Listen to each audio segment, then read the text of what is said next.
guys, what's up? Welcome back. Today was a great day. Well, it was freezing, so that wasn't that great, but the run was actually awesome. It was like 34 degrees, the winds were like 13 to 16 miles an hour, so that combination is not the most fun, but it did layer up. Finally went with pants, tried to hold out as long as I could with shorts on all my runs, but today I finally had to give in and wear pants just to convince myself to get out the door.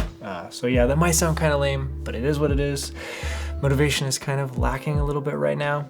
I've also had two long sleeve shirts on and a jacket, two buffs, one around my neck, one on my head, and gloves as well. And actually, like when I go all out with clothes like that, it's actually not that bad. And after the first few minutes, it's pretty comfortable. But that's just kind of how it is in the Midwest right now. Also, I was listening to music with my Jaybird Terra Pro headphones and my Apple Watch, which really helps pass the time as well and helps get out there when it's cold. But yeah, so the goal with all these runs recently has been just to get out and do whatever. There's been like no structure. As I've said before, I'm in the transitional phase of training, whatever you want to call it. So when you're training for a race during the season, it can be really stressful if you're following a plan or trying to hit like mile markers in your progression. It's also just helps to have some part of the year where you just have some downtime and you can do whatever. I've just been running about 3 to 4 miles a day, trying to run as many days of the week as I can, and then on the weekend just run a little bit more. Just kind of helped me keep up a general level of fitness, coordination with running, whatever you want to call that too. And consistency is key. That's kind of like the main thing, is to help with muscle memory, keeping your coordination, so you don't fall off the wagon too hard. So over the last 6 to 7 weeks, I've done a pretty good job of that, kind of like been adding in one stability workout a week as well, where I incorporate like a kettlebell and a balance board, some body weight exercises, just to keep everything strong and in alignment, that sort of thing, you know. So that kind of leads me into what I wanted to talk about today, and that's going over 8 metrics that I track throughout the season that help me with my training, my progression through the season, as well as I do the same thing with my athletes as well. And I'm just gonna go over these kind of quick. Like if you want to know more about one specifically, I can do like a whole video on it. So the first one is miles that I run. Could be per run, per day, per week, per month, year. I think a lot of people do this. It's kind of like the most obvious thing. Like on Strava, you see like how many miles did somebody run today? But that just kind of gives me like a baseline. It's the most basic thing that I track out of all of this. Number 2 would be duration of the runs, per day, per week, whatever. And I don't always do this. I don't always plan my workouts or my runs based off duration. Some parts of the season, I'm basing it solely off miles. Like I'll go for a 10-mile run versus scheduling like an hour and a half or 2-hour run, something like that.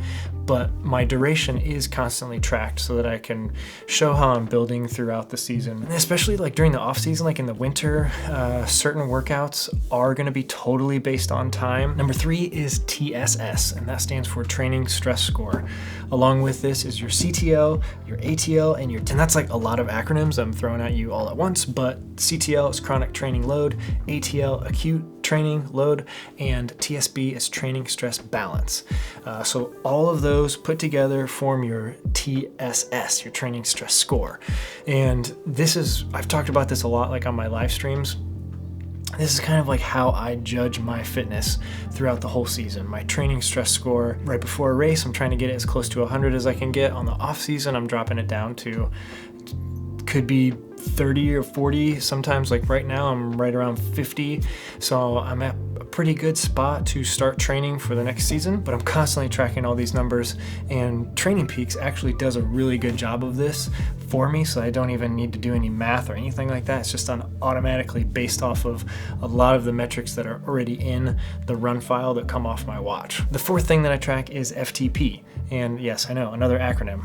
But that stands for functional threshold power, and that's pretty much what it means. Is it's the amount of power that you can put out during an hour of, say, a race or something like that.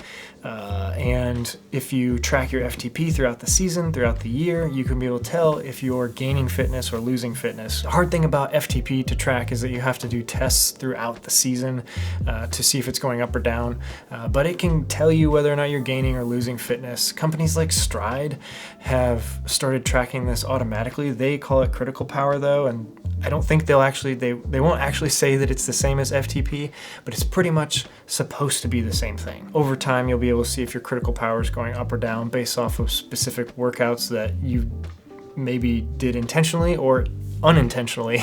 It just tracks it for you. And that's all I'm gonna say about FTP. I could probably do a whole series of videos about training with power and how to get the most out of testing for your FTP and planning your workouts and season around it, but we're gonna maybe save that for another time. The fifth thing I track, especially when I'm training for ultra marathons or 100 milers or anything like that, is my climbing feet per workout, per month, per year. That is very, very important when you're training for a mountain race, especially if you live in a place like Indiana, which is pretty much flat. Number 6 is time in zones, and this could be time in power zones or heart rate zones. And sometimes I base entire workouts off of the time in zones. Like it could be a 10-minute warm-up in zone 1 and then 20 minutes of zone 2, and then we do intervals of zone 4 back to 2, something like that. But it's also important to track your cumulative time in each zone over the course of your season. And based off of what your chart looks like, it can show you if you're training smartly or maybe training in a way that is not beneficial for the specific race that you're training for, possibly. And the last two metrics that I track are not specific to endurance athletes or athletes in general. Anybody can track these, and quite a lot of people do, actually. So number 7 is HRV, and that stands for heart rate variability. And this is kind of like a weird one. There is research out there on it, but it's what to do with the information and what to do with the research there's not a whole lot out there. But the way this works is every morning, as soon as my alarm goes off, I put the CoreSense heart rate monitor on my finger and it takes a 2-minute reading of my heart rate. It also times the intervals in between beats, and that gives you your heart rate variability. What I do is I track it on an Excel spreadsheet, and I can see if the number is going too high or too low of my averages. I can tell if I'm probably like getting sick or starting to overtrain, something like that. And the last thing that I'm gonna put in this video of things that I track throughout the season is my sleep time. And I don't actively track this, it's done automatically on my Apple Watch and it syncs up with Training Peaks every day.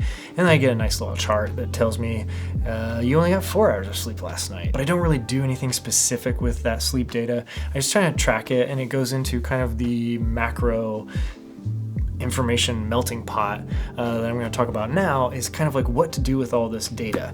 And for myself, there are certain things that I've talked about that I make very specific adjustments to my training regarding something like heart rate or power or something like that. But the main thing I'm doing is I'm tracking all of this so that I can get just a really clear picture of how my training is going. And what I want you to understand from all of this is that there's not one metric that rules them all. Is that a quote from Lord of the Rings? If you did nothing but track your heart rate, you wouldn't improve as fast as an athlete as someone that tracked more than that. Same thing with tracking your sleep. There's no way that you could be a really great ultra runner if all you did was track your sleep. I know that's kind of like a dumb example, but the sum of the data, when you look at it as a whole and you see how it's trending this way or that, that's what helps me make decisions about my training and about my athletes' training. So I hope you got something out of this video. If you did, definitely leave a comment down below. Let me know if you have any more questions about anything that I talked about. Like I said, if you want a specific video on any of these things, I'd love to do that. This video could have been an hour and a half long if I would have gone through all of these and exactly how I use all of them. But that's all for now. Thank you guys so much for watching. I will see you again soon. Bye.